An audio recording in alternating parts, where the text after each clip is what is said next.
All right, everyone. Welcome to the next episode of the Prop Tech Genius Show. And today, the genius is Troy Davis. Hi, Troy. Hi, nice to see you. Nice to see you too. I tell everybody we flatter you when you get here, call you a genius, all sorts of fun things. Don't So, beat us up, right? That's part of the yeah, oh process. yeah. Well, I gotta butter you up before I beat you up, Oh, yeah, I absolutely. Understandable. Yeah. guess. All Totally right, very cool. Well, we're going to talk all sorts of things because we got the lucky advantage of having a CTO in the house. So we get to talk all techie kind of cool things and how you got to where you're going to be and all the cool things that Ocusell is doing. But I don't need to say any of that stuff. You can tell everybody who you are. So I will let you take it away, Mr. Sure. Davis. All right. Well, I guess started off coding when I was 10 years old, just never really stopped. Kind of hid my coding during high school. It's kind of a dating liability back then. But by the time I was in college, it was kind of a benefit again. So kind of let Hmm, my freak fly at that point and there you go. just kind of came out of the geek closet, so to speak. But Cool. I got my first job in advertising out of college, and worked at Wow. an ad agency for about 8 years, almost 9 years, and then went to Yeah. another ad agency. But at the second ad agency I was at, it was kind of interesting. They had developed a small product that didn't really do a whole lot, but it was kind of interesting, and I was really into the idea of it, and I kept working on it. By the time I'd been there about 2 or 3 years, we really had a product, and pretty soon we had like, and it was basically like an easier version of WordPress, essentially, back Hmm. in the day. Cool. Yeah. All of a sudden, we had like 50 clients paying us to use this thing, Wow. and we didn't even have 50 clients, so that was a big deal.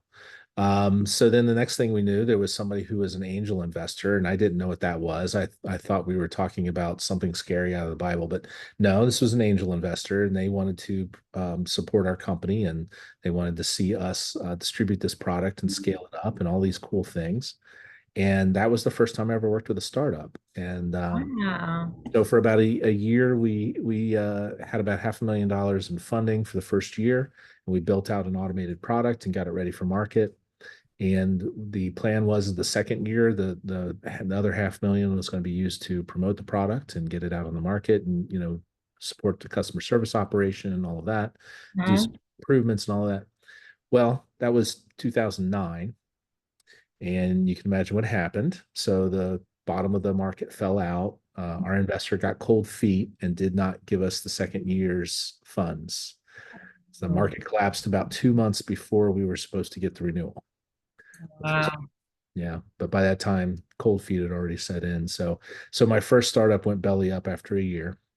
Okay. Sad. I didn't know what I was doing at the time. So at the time, I thought this was awful. This was a horrible mark against me. Nobody would ever want to work with me again. Yada yada. But the weird thing is right after that, I started getting calls from people that were like, I heard you were, the CTO, over at Edit Spot. And I was like, yeah, it didn't work out so well. And they're like, well, would you come and help us? Yeah, right. And Yeah. it was very strange, but I found myself pretty quickly just working as a freelancer and going kind of serial CTO. So I Hmm. went from startup to startup for about the next 10 years. And I Wow. would help them build a tech team. I would get kind of their MVP rolling. I'd figure out, what was patentable about their process and their technology. And we'd try to secure some IP rights. And as the tech team was built, was basically gaining competency and ready to take over, I was starting to get bored, and I'd start looking around for the exits, and I'd move on to my next startup. So Yeah. I did that for about 7, 8 years, something like that. And Cool. at that point, I felt like I had built about 10 teams. Hmm. And as soon as I stepped away from them, they just kind of blew up. Mm. And even though, it's not like I was getting paid after the fact for whether the team lasted or not. That wasn't really it. It just bothered me that I'd sweated so hard to Right. get this particular group of people together to build this particular product that I thought was the great match, right? And then as soon as I step away, that just whatever the changes were that were happening within the company, just the talent fled, and they had no team anymore. So I decided eventually, and this was around 2014, I decided I wanted to start my own company and try to figure out how to do it the way that I thought it should be done. Yeah. So Started Lampros Labs about 10 years ago here in Cincinnati, and we've been serving people ever since. And about 4 years ago, I met Hayden Reifschel, the CEO of Ocusell, and Mm-hmm. we started talking about this product that he was trying to build. And he was working with an offshore team, and they had all sorts of interesting questions, like why does anybody, or why wouldn't you deliver mail on Sundays? That doesn't make any sense, you know? And I think those kinds of questions were a bit annoying after a while, right? And there's all of this thing like they're not familiar with how we sell real estate in the United States or how that works. They Yeah. didn't know what an MLS was, right? Mhm. So these things are all, I had worked with Right. MLSs in the past and done some work with them. So yeah, so I wound up working with Ocusell about 4 years ago, and it has been a wild ride. Mhm. And it's been a crazy ride trying to do something that, really the industry wasn't ready for 4 years ago, and maybe is just ready for now, actually. Yeah. I Yeah. think so. I think there's this big, huge change in how real estate search ends up being. I think it's getting disrupted tremendously, right? And with the, dawn of AI and all these other different things, but still, even the back end stuff is getting redone. Like, how long have we been on the same damn MLS system for ever? Like, what, 100 years seems like? I mean, And I don't know, but yeah. it's a weird thing though, because it's a lot like, a lot of enterprise level IT systems or banking or, stock trading or whatever. The concepts behind that software don't really change much over time. What Yeah. they're managing doesn't really change. How you would write the software now to do it is different than how you would have written it 10 or 15 years ago. Yeah. But what it's accomplishing hasn't changed. Mm. So I think a lot of the, especially the larger incumbents who have a lot of business and they have a lot of customers and they have contracts, and they're really locked into their existing technology because the prospect of trying to rewrite that technology is so Uh, disruptive internally. yeah. And it would just so I think a lot of companies, they can do micro evolution, but they can't do macro evolution. Yeah. Yeah. Uh, Yeah. so I yeah, it would be so painful. You basically just better off just buying another company or killing your company and starting over, right? Basically. yeah, Is but those big incumbents, they don't, suicide's not an option. They're not going no, to shut down. They got no. too much, ARR to worry about that. Sure. Yeah. Sure. I don't know why it's bugging me. All right. So explain to me what Ocusel does, or my list. Sure, sure. So Ocusell's primary product is the AI listing manager. So it's a listing manager for posting listings. It allows you to enter the data once, and actually you don't enter much of the data. It auto-populates most of the data from public records and with AI. That's cool. You upload photos and videos, it processes those, it extracts information, it looks up public records, and it populates right now 80 to 90% of the listing for you automatically.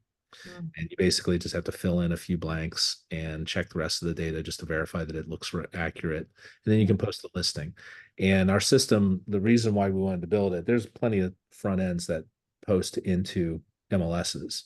What we Mhm. wanted to build was a single interface to post to multiple MLSs at once. Oh, yeah, yeah, yeah. Which That's makes really, it nice, right? Yeah. yeah. So from a broker's perspective, the time that it takes to fill out all of those forms is tremendous. Yeah. Uh, some of them can be 400 fields, 400 form fields for a single property. Yeah. So not much fun if you're having to do all of that manually. And a lot of people Yeah. still are. A lot of people are still, manually entering all of that data, which is kind of crazy, but they are. It reminds me of the day like 10, probably 10, 15 years ago when I had to fill out the school forms for my kids to register them in school. Mm. How many times I had to put my name, my address on this card and this piece of paper and this thing and this thing. And I'm like, come on, come on. Why do I have to do this 150 million times? It's the same information. That's what it reminds me. Yeah. So I guess it's not quite the identical problem because every listing is going to have unique information about it. Um, but at the same time, there's houses that look exactly like mine in my neighborhood. Yeah. why can't I take a listing for a house that's the exact same floor plan, the exact same size and dimensions? Why can't I take that and use it as a basis? I mean, in some tools you can, right? Yeah. But that's Yeah. kind of one of the difficulties, I think, for the brokers is that the time that it takes to do this, most real estate agents, if they were actually managing all that data themselves, would have very little time to actually go and make sales, you know? Yeah. Yeah. Yeah. So I think they wind up delegating that. There's either office managers or assistants that wind up with that task. The real estate agents that are new and don't have a lot of sales yet, don't have a lot of activity yet, they can do it themselves initially. But at some point, as soon as they get busy enough, they have to hand it off to someone else to manage for them. It's just too much Yeah. data entry. So how So many MLSs can they post to, or do they on a day-to-day basis? How many are they actively listing on? so I think it's something like 60% of MLS agents live in an area where they can post to multiple MLSs and it's advantageous to do so. Wow. So it's a That's, lot. that's a You know, lot. here in Cincinnati, where I live, there's at least three MLSs that you would post a property to if you're going to post a property here. So That's you'd post it to Cincinnati, you'd post it to Northern Kentucky and Southeast Indiana, right? In all what, three of those three separate states, three different brokerage licenses, right? So that the broker can work in those three different areas. But a lot of them do, and they maintain their broker licenses in all three states so that they can serve our area. what about all the non-MLS things like Zillow and Redfin and all the other real estate listing services? Can you all post there too? Or is this just really more the MLS part? So Zillow and Redfin and Homes.com and all of them, they get their data mostly from MLSs already. Oh, okay. All So they're right. buying it through a data broker usually. That data Okay. broker normalizes that data for them, so it's all kind of the same layout, right? Because I Yeah. mean that's one of the things that's kind of strange about MLSs is that they developed in the late 1800s. Really, I mean this is really ancient technology in a lot of ways, right? Right. It was just people that were buying and selling properties started getting together to share information, and those meetings turned into organizations, and those organizations became MLS entities. Yeah. Originally it was based around how big was your newspaper distribution area. That was your MLS area. And then after that was how big is your radio footprint, right? So radio was then the dominant factor for what defined an MLS market. Uh, Mhm. and it was TV, and the internet has really disrupted that a lot, obviously, right? The fact that you can go to Zillow and search for homes anywhere in the US is a big deal, but you have to keep in mind that I don't know the exact number, but I can tell you that here in Cincinnati, for instance, the biggest brokerage has about half of the listings on the local MLS, and none of those are on Zillow. Yeah. It's Does the interesting. brokerages decide whether or not to syndicate their listings? Oh, I So if see. they don't syndicate and usually it's the biggest broker in a market that decides that they're not going to syndicate their listings because they don't have as much to gain from that as the other brokerages do. Interesting. You know? But that means that Zillow has a and all of the other aggregator built sites, they have a very limited understanding of every market and what properties are available. And that's one of the reasons why the brokers still get action and activity. So the MLS service is run by the local board of realtors. Is that? And some of them are board owned, some of them are brokerage owned as a partnership, Oh. right? Sometimes it's a single brokerage that owns the MLS in the area. It's kind of strange, but they do. Decides who owns an MLS. I'm so curious about this because I never knew this, but Yeah. okay. Well, and that's, actually, when you read through all of the policy books from NAR, which, a lot of the MLSs aren't aligned with NAR anymore. So that's the other thing. Yeah. The ones that are NAR aligned MLSs, they have to follow the policies that NAR puts out. And NAR has very specific management policies for different ownership models of the MLS. So Oh. whether it's broker owned or board owned or, a third party that's not either, right? So those entities, they have different governance mechanics based on their ownership model.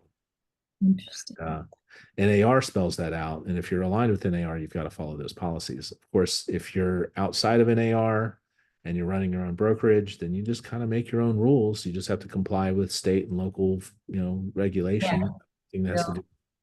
Yeah. So, they're kind of a lot more freewheeling when they're not NAR aligned and they have a lot more latitude to make decisions. But, it's funny, even the MLSs that, are very vocal about not being part of NAR. When you read their policies, which we have to do as part of our audit process, but when you read their policies, they are remarkably similar to NAR's policies usually. And it's not because they're just copying, it's because the policies actually do make sense. They make a good, healthy marketplace. Yeah, for well, You or can, fair, at least fair. I mean, you have to comply with fair housing and just, anti-discrimination laws and yeah, all those other absolutely. things, right? So it tends to be there. This whole MLS conversation just is crazy town to me. I mean, and then I don't want to go down that rabbit hole of the whole NAR thing. I don't, but it is interesting. Like, your local brokers know what's for sale in that area, right? And then Yeah, you need to engage if you're trying to find a property. I mean, it's just like anything else, right? You just have to know who knows where the stuff is, and you got right. to make a deal, right? So Yeah. You got to have a guy or a gal that knows your thing, right? exactly, for sure. So how has this been since so all the other startups you were in, they weren't prop tech, right? They were all the different things, or are they Couple prop? of them were, a couple of them were. Uh, That and I built a couple of products that talked to MLSs in the past. oh, okay. Not anything as integrated and as deep as Ocusell is. Mhm. Uh, and I think that was actually kind of the barrier to entry for a lot of that. A lot of the other apps I worked on in prop tech, they just simply didn't have investors with faith behind the idea in order to sustain the effort long enough to accomplish the goals. Uh, Because MLSs are slow moving. Most of the time they have a board, and the board is, median age might be 70. I don't know. So technology isn't always the first language that they speak. right, right, Um, those boards take a long time to meet and a long time to decide things, and that slows down business processes a lot. Uh, right. there's very few MLSs that don't have that challenge, and it's one of the things that they grew organically. That's just the nature of what they are, you Yeah. know. I mean, I don't get angry at seashells because they don't have a shape I want. Uh, Yeah, that's true. But once you break into that market, then the barrier to entry becomes your competitive advantage because you become don't you? I mean, don't all the MLSs pretty much well, talk with one another? I mean, honestly, we kind of had an internal strategic discussion about this, and one of the things we talked about was most of the vendors that seem to be earning a bad reputation, the reason that they are is because they have a lot of efforts around locking in, right? They want to lock in their clients. And I Mhm. understand that that's kind of a natural evolutionary response to having big annual contracts, right? You want Right, to try to keep them online, just don't lose that client. I right. get that. But at the same time, it's starting to feel like the lock-in techniques that people have been using are not working anymore Hmm, and that they're becoming counterintuitively unproductive. They're interesting. not locking people in. As a matter of fact, they're driving people away. Well, So, if there is a source of something else that appears to be a more open alternative, people tend to move toward that. right. And Yeah. so we made a decision early on with Ocusell that one of the things we wanted to do is we wanted to support open standards of data exchange, and we wanted to contribute back to the community so that other prop tech companies that come up behind us wouldn't have to fight nearly as hard in order to build their products. Uh, So part of what we've done has been a lot of engagement with RESO, the Real Estate Standards Organization, right, which is a great group, and I love those people. And their whole concept is open sourcing the communication about data that has to do with properties. right, So um, their data dictionary is kind of the master reference that everybody uses as kind of an encryption and decryption key between each other's proprietary systems. yeah, Uh, the transport systems that they've worked out. There's older ones like RETS, the newer ones like Reso Web API, and their ad edit extensions. Those are all really important to the industry as well. But there's also an open standard now for business rules, which is really important. Uh, mhm, so once you have open standards for these necessary components that every MLS needs to operate, then it becomes a lot easier actually to integrate with them because at least they know what the standard is. And even if they're not, if even if their system's not written around that standard, they know how to adapt to it when they get data that's in that format.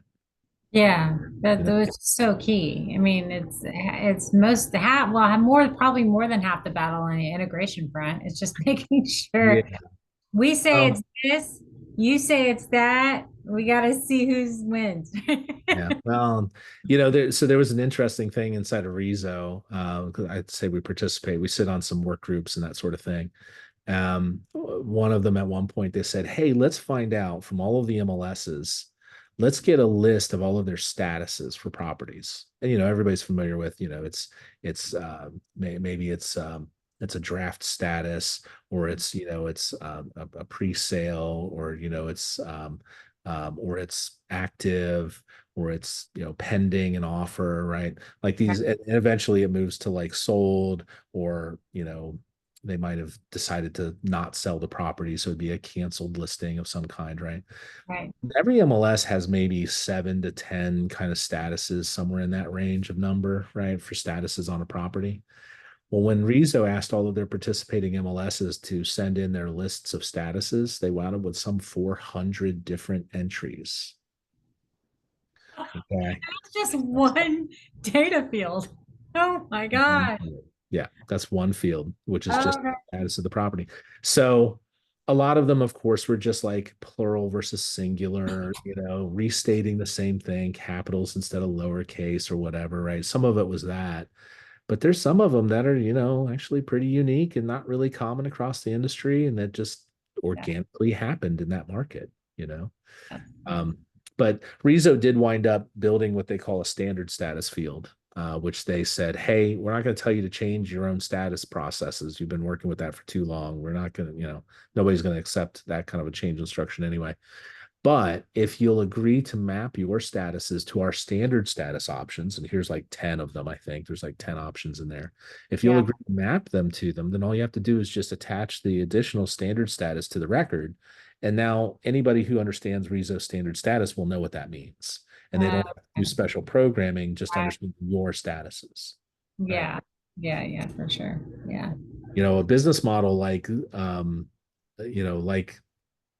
Red, like Zillow, for instance, their business model really requires that data to be standardized and normalized in some way, because Mhm. otherwise it just becomes a chaotic mess and you can't really provide search, and it's really difficult to index the properties in any meaningful way.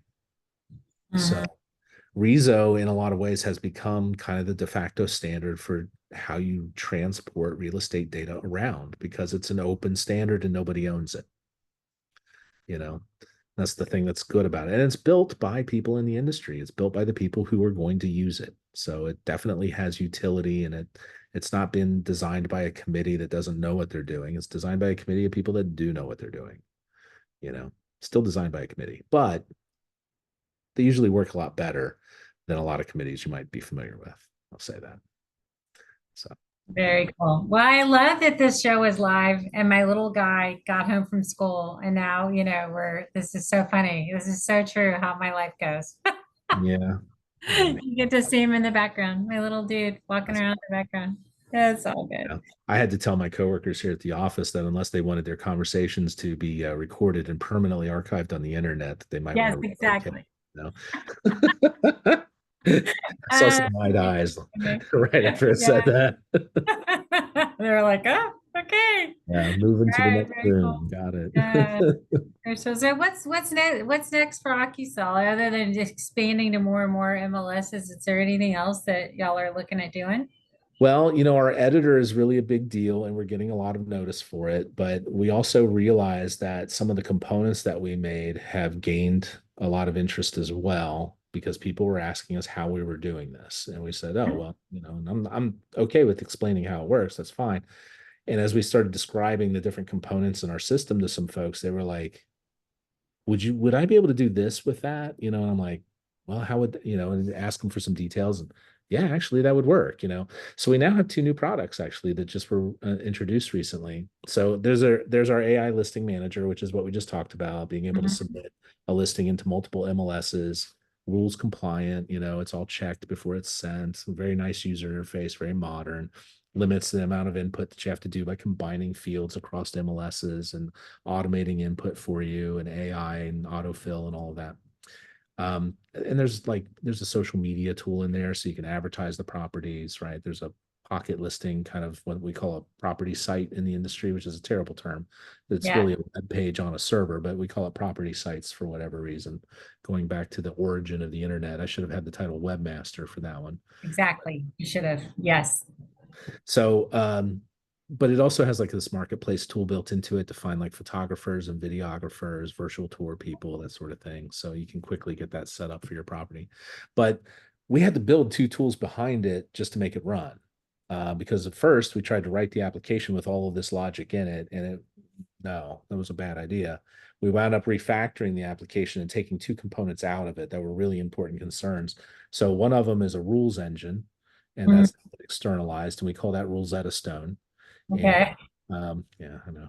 Uh, it's my bad idea for the name, and it just stuck. I'll confess. Okay, but Okay. Rosetta Stone is really interesting because we just applied for a patent for it. We're patent pending, so I That's can awesome. talk a little bit about it now. We use a transpiler in order to convert business rules languages from one language to another, because there's multiple business rules languages in our industry. And what a lot of people really would like to be able to do is take their old business rules languages and convert that into the RISO standard, because then you can Right. share them with other people and they can use that and everybody knows what it means. There's proprietary business rules languages, CoreLogic has one, FBS has one, et cetera, right? A lot of the big vendors have their own proprietary business rules language, and Right. they're not real anxious to share that with anybody. Um, the other business rules that are out there are pretty much open standards. There's the RISO standard for business rules, which RCP 019, I think is what that's referred to. Um, and there was another older language called Reber as well, developed by Matt Cohen and some others that were involved with Rezo. Reber's Mhm. not used a terrible amount at this point, but we wanted to be able to read any of those languages that are currently in use and be able to convert them over to Rezo. But also, because we use the transpiler, we can actually do any of those directions. So we can take it from one language and convert it into another, and it works. Um, and the business rules themselves, there's a mid step. So when a transpiler does this, it breaks down your business rules into basic logical statements that are common to any programming language. Mm. Basic logical statements turn out to be really, really fast to run. That's how we run the rules, because they're super fast. Oh, okay. That's cool. Normally, if you use a business rules execution environment, it's reading the business rule as text, interpreting it, and then executing the logic. There's a lot of extra steps there. If you just break it down to just the logic and just use the logic itself to execute against the payload, way Mhm. fast. So that's what we've done. And it makes some business rule checking real time, which for a lot of folks, it's not real time right now. It's something you do overnight and you get a report in the morning, and you got to have staff that follows up with the brokers and say, hey, why are you doing this? You're not supposed to do that. You have 3 days to clean this up or I'm going to fine you. You know, Oh. so that's kind of the process that's dominant in the industry right now, is a Mhm. very manual process, right? A lot of people involved and Mhm. not very well automated at this point. Right. But our design is centered around the idea that if you assist the user while they're creating the listing to create that listing in a compliant fashion, then we can reduce a lot of that work. Oh, for sure. Right. Yeah. I So mean, do you like X-nay them? They can't do the listing at all? Or do you go, hey, hey, hey, you probably shouldn't write this, but they could still press the button and send it anyway. we We're just, allow them to override our guidance, because there are some times where an MLS changes their rule and it was just happened and they haven't even told us, because they barely told their customers, and partners are after that. yeah. So it's possible that they could be compliant with something that our rule set says is wrong. And if that's the Okay. case, then we want to allow them, because they ultimately might know better than us about that rule. That's okay. Okay. So we'll let them override the rule and try to push it. And a lot of times the publishing system's just going to reject it anyway because it breaks a rule. Interesting. But if we're out of sync at all, then maybe it'll get through and they can get their listing published a little bit faster. I don't think we've actually had that happen yet. I don't think anybody's actually circumvented a rule and gotten something published. I assume it could happen, but it probably would only happen with an MLS that's got pretty loose rule enforcement on input. Interesting. Yeah. Yeah. So Very cool. probably could happen, but I just don't think it's happened yet. Yeah, I totally wish we had this in private equity with all the people posting illegal stuff, trying to, do illegal things around selling investments and they violate a million laws and they stick it out on Facebook anyway. And I'm just like, ugh. And every once in a while, I'll just like let it go. Every once in a while, I'll engage. I go, did you know that you just violated five laws from the SEC? Like, can you please stop being an idiot? So And I'm going to say, and for somebody who watches this much later, this is going to be not so timely news, but um, when you're going to flaunt the law, probably best not to do it on social media because funny enough, law enforcement is also on social media. oh, right, Right. right. Yeah. So Rudy Giuliani just got served papers for an indictment while he was at his birthday party. He tweeted while at his Oh, birthday party that if they didn't tweet him or that's if how they they, found him to serve him. That's awesome. That is so so he cool. bragged about getting out of an indictment if they didn't serve it to him by the end of the day, which isn't true. But they Yeah. showed up, and actually, there's a picture I saw. And there's a guy from the state in the background who's there to serve him his papers, but he's singing happy birthday to him right before he serves the papers, That is So pretty funny. That best is. birthday gift. But anyway, yeah, no, we're we're interested in helping the industry figure out best practices. I mean, we have a service that's just auditing focused. So we audit MLSs and we look at their policies, we look at their documentation, we also look at their systems. And if there's areas where they disagree, we tell you what they are. I'm not going to tell you what you have to do. It's not my job. We can tell you what's best practices, Yeah, and you can choose to make your decision based off of that. Right. yeah, yeah, for sure. So, do you have any plans of going internationally? Yes. There Uh, you go. Okay. So yeah, so we got invited recently to the International MLS Forum in Milan in October, so we'll be there. Good Joe. Yeah, Okay, that's we awesome. we made some contacts with folks that are very friendly in both Canada and Mexico. We're talking to folks there. We Mhm. hope to see something come from those conversations as well. But it's interesting because I think the U.S. has probably spent the most in technology investment into real estate tech, right? Prop tech in general. I think the rest of the world is now seeing the fruit that that bears. That investment does bear, the fruits in terms of profits, more sales, more efficient markets, et cetera. And I think the rest of the world is starting to get the idea that we should do something like this. I don't think they want to repeat all the mistakes that the US has made along the way in doing this, but I think they would like to emulate the successes that have, come about because of it.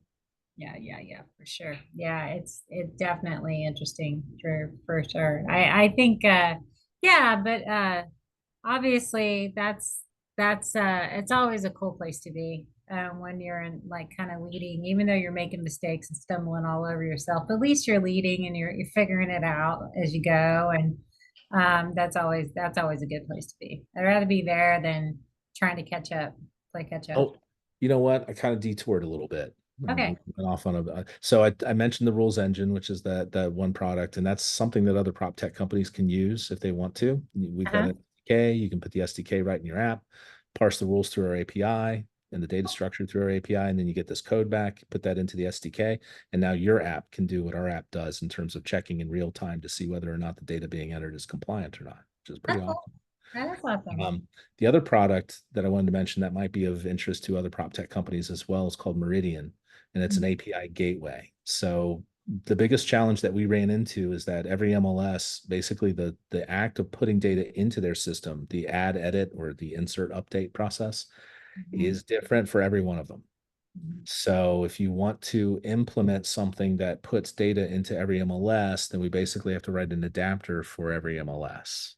Oh yeah, no fun. So we've already figured out how to turn that into a modular system and Okay. we put a RISO compliant API front end for our developers to use to make it easier.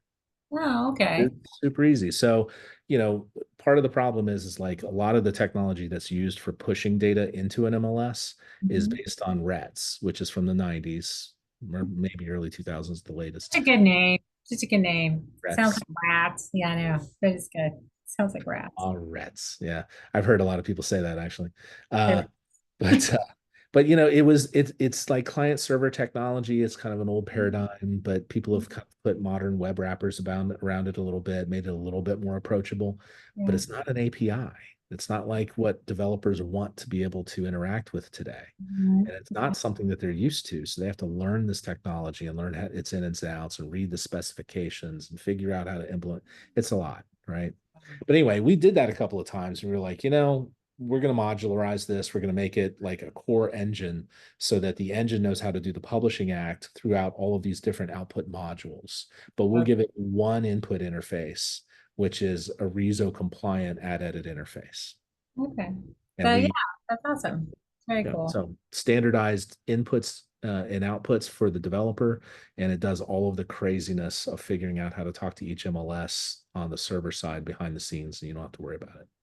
Oh, well, yeah, that's awesome for sure. So how many real estate teams or how many MLSs are using your stuff at the We're moment? currently deployed, and this is our MVP market. We're deployed in Atlanta and Georgia MLS. So it's FMLS in Atlanta, and then Georgia MLS, which encompasses Atlanta and several other areas around it. It's a bigger geographic market. But those two in particular were great for us to get started with because almost every agent posts to both of those systems. Oh, that's cool. Now, at the same time, they already had a tool to do that. They called it Ditto, and it's just allows you to double post into both systems. But it only works for their MLSs. Hmm. You can't apply Ditto to other MLSs, Oh, right? okay. So unless we want to write a whole bunch of one-off tools to do the same thing, well, we just didn't want to do that. So we wanted to build a universal system that we can plug into other MLSs. So we are currently integrating with several other MLSs right now.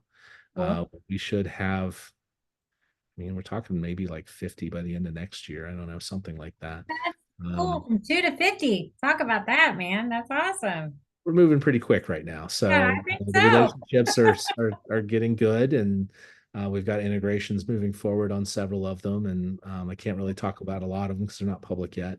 But Yeah. Oh, hopefully we will have some significant market coverage by the end of next year. that is So, awesome. Are you selling to the MLS or you are, right? You're not selling to a real no. estate team. Well, okay. If the MLS really wants to provide us as a member service, we could do that. Yeah. But to be honest with you, most of them don't want to do that. And that's Uh, okay.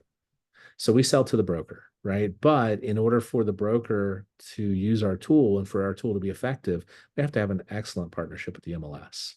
okay. All There's just right. no other way to do it, you Yeah. know. So Yeah. that's our objective, and Okay. we're not taking sides in anybody's fight between All brokers or MLSs or anybody else. right. I'm not going to take a position on the NAR settlement either, NAR settlement either. Okay. But and uh, I'll mention, I think it's a weird thing. It's kind of like, okay, you're on the Titanic, and maybe you even know that that's a bad thing, right? Before it hits the iceberg. Maybe you even know that you're like headed into some pretty dangerous waters, right? Yeah. Uh-huh. But there is no, I mean, that like somebody has spotted something way off in the distance that you have lots of time to maneuver around.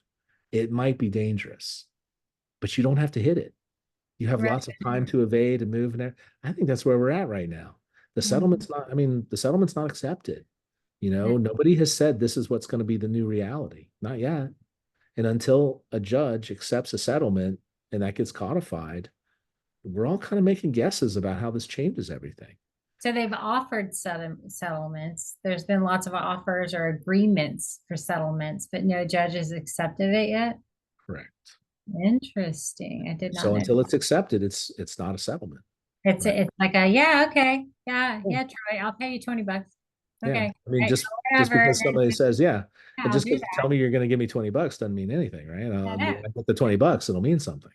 Yeah. Well, I mean, I'll take your word for it, but yeah, point being, But I see. Yeah, yeah, I like I've been a little busy, so I haven't paid attention to that. But I did not know that. I didn't know no judge had accepted it yet. right. That's So yeah, if the settlement gets accepted, we'll see. I mean, there's something kind of strange about the settlement too, because everybody understood pretty clearly that the problem was the conflict of interest between buyers agents getting paid by the seller and yeah, both agents having a vested interest in the sale price being higher because yep. of that, right? So that definitely kind of hits that anti-competitive kind of tone to it, and definitely is the reason why this lawsuit moved forward and Yeah. won. Um, but there's not a lot of agreement on how to change the system moving forward in order to resolve that conflict of interest. And the settlement proposal, I'm Just do it sorry, like commercial real estate does it. Commercial I- real estate, there is no, the buyer, first of all, you rarely have a buyer's broker, but if you did, the buyer pays the buyer's broker. right. Well, and normally that would be an inverse commission, right? Like if you can knock off price off of the initial asking price, then that's the basis of your Yeah. commission. You just pay them, you give them a check. So Just a what fee. happens is at the transaction, you just, they'll put in their, it comes out of the buy side of the, on the closing statement. Then you Right. just pay. Yeah, Okay. it goes through title. It goes through title. Everything goes through title, but their portion of the hits the buyer's line, hits buyer's side Gotcha. of the transaction. Yeah. I mean that definitely makes more sense. So we'll see what happens, but I know that the settlement, from what I understand, does not really directly address what the buyer's agents are going to be doing or how that's going to work. Yeah, It just addresses and tries to lock in the fact that sellers agents get like a 3% commission, right? yeah. So still trying to keep it commission based instead of fee based, which I think is going to be a tough argument. And we'll see. I don't know. Maybe, maybe it depends on the court too, right? One court would say that commissions are fine, and another would say no, it's got to be fee based or it's not fair. I don't know. So nobody knows how this is going to work out. And a lot of people are trying to shift around the deck chairs on the boat right now in preparation for what might be a big catastrophic event, but we don't know. So, it's a weird thing. I'll Yeah, it's odd. It's odd. We're only guaranteed change, not progress, right? Figure out what's going to Very happen. true. Very true. Well, hopefully some of the change is progress, but no, you're right. We're guaranteed all sorts of change. Progress and then what are the opposite of progress? Unprogress, deprogress, whatever you call Regression. Yeah, it. Regression. regression. There you go. And it's been a long day. It's 3 in the afternoon on Thursday, and I have not had enough coffee today, apparently. I don't know. It's very cool. Yeah, yeah, very cool. Funny. That reminds me of the whole thing about domesticated cats, right? All of our pet cats, they're actually a lot less intelligent than wild cats, right? And the reason is because once they were domesticated, they didn't need to use most of their brain anymore. Nope. So we're trying to now, this is hilarious. I'm trying to navigate this with my child. So you ready? Oh, All right, we're no gonna go problem. like this and we're gonna turn and go, go, go, go. I love it. Yeah, Understandable. okay. Yeah, we're in the upstairs. We're in the upstairs like office area or whatever. And he came home from school. It's squirrel. He came up from school. It was field day today. So he's like dirty as hell and like not even paying attention that I'm doing this super really cool podcasting thing. He's like, oh, I'm just gonna take a shower. It's just Like, like any other business call that you're on anytime. exactly. Yeah. Anytime, anywhere. Usually it's my dog. I don't have my dog anymore. It's usually my dog. It was like right here, like in my face. My Yeah. dog was right there. I mean, he'd be dead asleep. As soon as I got on a Zoom call, he's like, right here. I'm like, Yeah. dude, whatever. But yeah, yeah. So there It's we go. interesting. People that have dogs that smoke cigarettes, apparently the dog knows when you just start to want a cigarette without you saying anything or doing anything. They can tell when you want a cigarette, which is wild. Weird. Well, they have really great noses and they can smell hormones. Who I knows? know, like something biologically must change about a smoker when they suddenly start craving a cigarette. The dog Yeah, can pick up on it. It's kind of yeah. crazy. Yeah, it's like those dogs that can detect on people where they have cancer. Yeah, You that's know, interesting. and they go and they sniff you around and they sit like Mm. this person has cancer right here. And I'm like, what is that? I don't know. But Yeah. cool. Got cancer detector dog. So there you go. Who knows? No idea. Well, very cool. So, yeah, I guess the big thing that we're looking at right now is a whole lot of partnerships in order to populate data better, to provide brokers with more interesting opportunities Yeah, and offers and all sorts of fun things that can tie into a listing system. And we're focused exclusively on listings. We're not really interested. We don't want to be a common MLS vendor. We don't want to try to all right. replace the existing software. We're an and, not an or. You can Yeah. add us onto your existing system. We're not going to replace your existing system. It's just not reasonable. And I think we're kind of out of that phase in this economic market for real estate. I think prop tech has moved beyond having just, 10 big companies that all do the same service, that all provide the same services. I think we're out of that world now. And I think the faster we move into open standards, open data exchanges, and having products that are tailored for particular use cases, companies like ours would never exist if we couldn't focus on one aspect of the transaction rather than the whole transaction, For you know? sure. Yeah. I mean, and just integrate, right? Just have standards where we all can just develop your technology so that's integratable, Right. right? And Well, and not, even as small as we are, as a company, and we're still young and we're still small and agile and all of that, but as small as we are, I don't think any of the big vendors will ever be able to catch up with us on our listing manager. I don't think they ever will because they have too many other needs that they have to prioritize. right. We can focus exclusively on the user interface for listing input, and Yeah. that's all we focus on. And it has sideline issues like business rules and data gateways and all that sort of stuff. Yes, it's true. We have to do all that, but we don't have to implement an entire MLS to make our process go. And we No. can be a successful business without having to do all of that. And that's where I would much rather be, you Yeah. know. Solve a very, very specific pain point, Mhm. and then you're off to the races, right? You can go from 2 to 50. Of course you are, because you're solving a very, very specific pain point, Yeah. which is cool. Yeah. It's Yeah. super. And there's some folks that are trying to like maintain the lock-in, they kind of want to keep the system the way it is, but Yep. they're going to be fighting their own customers for It that. I just don't know how that works out for anybody, doesn't. It doesn't. And it's just like all the other legacy prop tech systems that don't want to integrate, right? And Even they're opening up. they're gonna be forced to. Their customers are gonna force them to do this, right? They're gonna have no choice. They're gonna have to get over it. And You know, those existing companies are fantastic at figuring out how to do large scale publishing and data sharing and all of the stuff that the search itself, right? That search process. The MLSs are really good at that. The vendors behind them are really good at that. And their user interfaces, not so much. yeah, So, I mean, if we all want to be doing the best work we can do, we should be focusing on the things we're best at and allow other people to do those other things, you yeah, know? sure. Yeah. So I think that's just, I mean, that's the way most markets have already diversified since the internet age. I think it's like a Mark Twain thing, it's just hitting the real estate industry 20 years later. Yeah. Yeah, yeah, no, for sure. And we're gonna, I mean, as an industry, we're not even mature yet. We're still like baby steps, like still trying to Which figure is, out which is like crazy, right? Like how old is prop tech as a concept? Like pretty old, really. oh, you've had property management systems around for a long, long time, right? So technically, yes, it has been. But I think, I don't know, real estate just got used to being in the dark ages, and so they didn't care about tech, but now they do. I mean, if you go around the world, I was just talking to somebody today.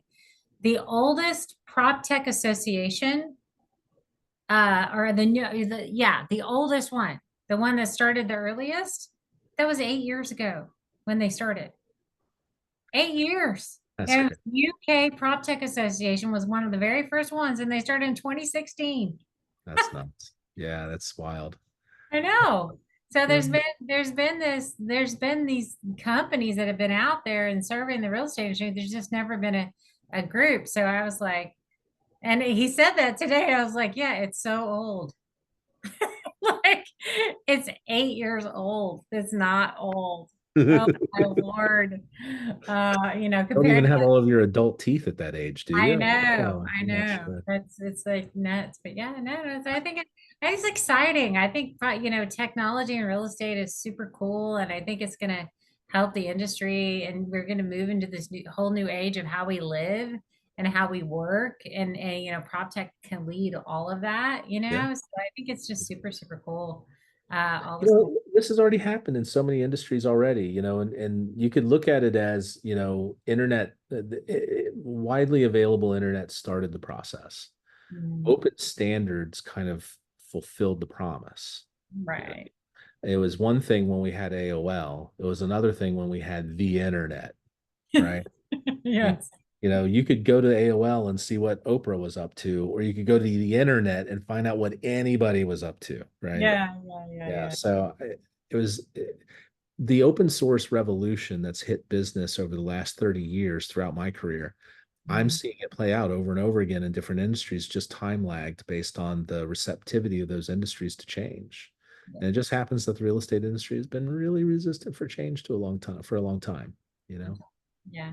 It'll but be it's interesting happening. to see where it goes and how it changes the industry and what new like that, I just can see 3, 4 years from now, there's this brand new idea. Somebody just thought of like a brand new way to buy a house or a brand new way to do X or a brand new way to do this. And it was all inspired. And I'm just like, that's like awesome. Like but they just probably came from a different industry Yeah. outside of real estate and said, why aren't you doing it this? We've been doing this over in like, I don't know, forestry or whatever forever. And now we get to apply new technologies and new ideas and new ways to do stuff. I think it's just cool. Yeah. I think the other thing that could be affecting us in the near future too is trends like low cost construction, Yeah. right? We're doing 3D printed houses and that sort of thing. Yeah. The lowering the barrier to ownership of a home is like probably the next big movement in the industry that we'll probably see bear fruit Yeah. because we have the technology to make homes much cheaper than we do now. Yeah. It's just a matter of getting the industry aligned to provide those solutions. Yeah. You I just met with a group from Europe and they're looking to come to the US and their geopolymers are cheaper than concrete and they can print out a house like with their wall systems and everything a couple of hours. They can print out. Wow. Yeah. And they can do and their systems go on site. So it's this big huge system that they take to the job site and go print a house, print a house, Yeah. Yeah. print a It's so house. cool. And it's so cool. And I'm just like, holy buckets. Well, and if you want to think about the long-term future, I hope this isn't too like geopolitical, but um, China is 5 to 1 our population, right? There is 5 Chinese people to every one American, right? Right. If we want to be competitive in the future, if we want to have a place on the world stage, we're going to have to grow our population. It's a Yes. necessity. And there's only 2 ways you can do that. And we're Mhm. not doing real well on one way. No, we're not having a lot of babies, not having a lot of Not having sex. a lot of babies. And but that's seems to be a good sign from a civilization perspective. The more Yeah. that you increase the education level that the average woman receives in a country, the lower the birth rate drops, right? Right. The longer they forestall having babies, Yeah. the fewer kids they have, et cetera. That seems to be a natural progression Yeah. of an industrialized society. So I Mhm. don't think there's nothing necessarily anything wrong with that. I think our revulsion in this country to immigration is something that will have to change There we go. until we get over that and get back to where I think where America started, where we were supposed to be a melting pot in the first place. Yes. We're going to have a hard time competing in the future and maintaining our place in the world stage unless we dramatically increase our population. And we're set up for a beautiful path for that because we have so much land that is completely unoccupied, Oh, yeah. I you mean, know? but at the end of the day, the only reason there's an immigration problem is because our government is running the immigration process. So if we had technology where you could verify, how can we have technology in multifamily where you can verify somebody in 4 seconds and give them or like 45 seconds and give them a lease to an apartment, and we can't verify somebody at the border? Like I do not understand how we cannot do this because that's the only reason why I have an immigration problem to begin with. That's it. It's not a lack of resources and it's not a lack of technology, it's a lack of will. Yeah.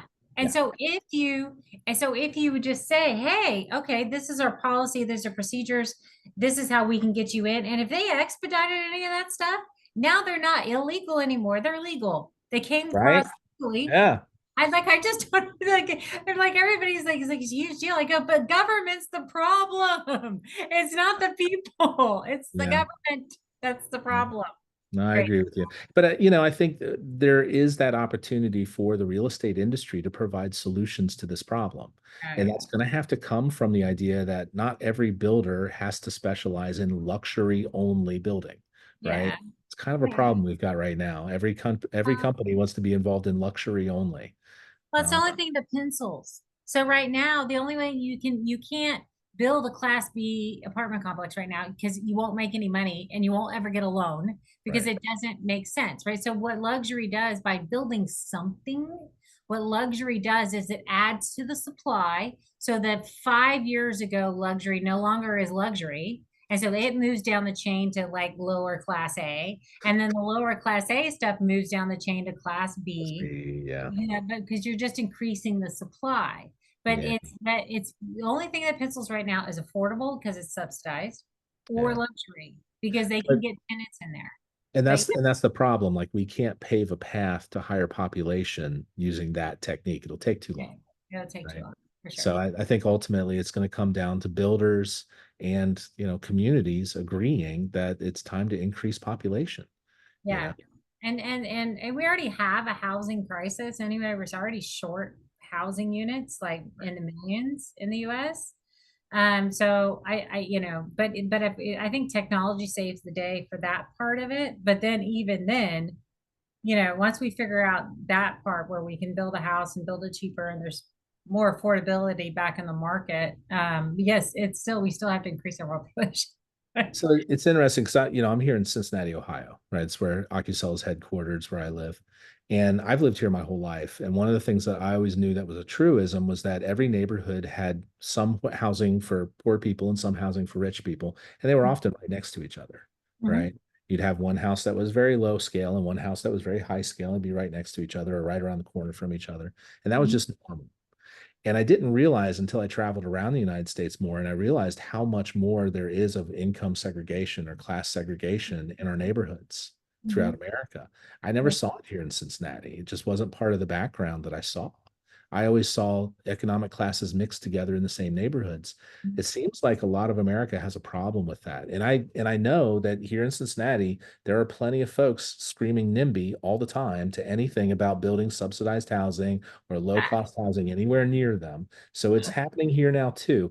But at some point in our past, there was some golden era where we said, you know yeah, what? It's a good thing for rich people and poor people to live next to each hang out other. Maybe together. they'll actually understand each other a little bit, right?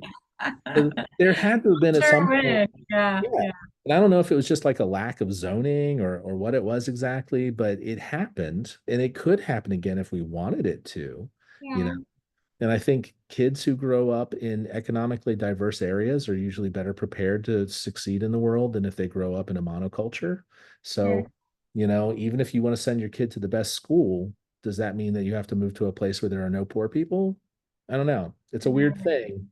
it is a weird thing Yeah, for and I don't think it sure. prepares kids very well for life if they've never met a poor person before either. No, it doesn't. I think it's just when those track home builders started going crazy town, they were building similar size, similar priced, Yeah. you know, assets, right? All right next to one another. So I think it was Wait that. And then a over minute. time, Are we talking about the villages? no, just like, yeah. Like D.R. Horton and KB Homes and all those people were just building these, track homes all over the place. No, And I get that. you got like 10 versions of the same house and they all were priced similarly. So over time, those appreciated similarly. And so then you end up with these disparities between prices of homes in different areas. Uh, Yeah. yeah. But I don't know how to solve that problem. That's Yeah. for somebody else above my pay grade. Like We've that's taken on some big problems today, Amy. we have. Oh my We really have. goodness. I don't know if we're going to Uh, get the rest Data of it today. standards, housing crisis, NAR economic settlement, stuff, yeah, we have. Like we buyer's agent cannot commissions. I mean, like, what else do we want to exactly. tackle? I mean, We world did hunger. not You want to shy talk about away that? from anything. We did not. We're just like, whatever. We're just gonna talk about it. We're just going to fix the opioid crisis on this right now, just right while we're talking. Exactly. I don't know how to call Yeah, them. I don't know. should be good. But this has Well, been so much fun. So how could somebody get a hold of you if they wanted to get a hold of you? Well, I mean, just reach out to me on LinkedIn. I mean, there are a lot of Troy Davises, but I'm Troy Davis with Ocusell. So if you put in Troy Davis Ocusell, you'll find me. I'd be Right. happy to chat with you. But, Ocusell.ai is our website. Anybody can go to that, Ocusell .ai. And you can reach us that way as well. Sign up for a demo if you wish, or just get in touch with us and talk to us. We're always open to talking to people that have interesting ideas about how to partner and how to collaborate. That's really what makes this go. Um, we are not going to invent everything to solve the world's problems. Not even as much as you and I have tried on this We podcast. It's just tried. not going to We happen. really did. We tried. But, But yeah. yeah. But through the collective efforts of us and our partners, we will achieve a lot of really amazing things, and we already are. And it's Yeah. just going to get Yeah. better. Super, super cool. Well, that's awesome. Well, thanks for coming on the show. Yeah, Appreciate it. thank you so much, Amy. I really appreciate the opportunity. Thank you for having me, and best wishes from everybody here at OcuCell. And hope you Yeah. have a wonderful time. And I hope that the show just succeeds beyond all expectations. We hope so. We're getting there. We're getting more into more hundreds of views every week. So it's actually pretty cool to see what's That's going to happening. sound like small cookies next year. I know, but it's awesome. But thanks for coming. Wonderful. Thank you so much.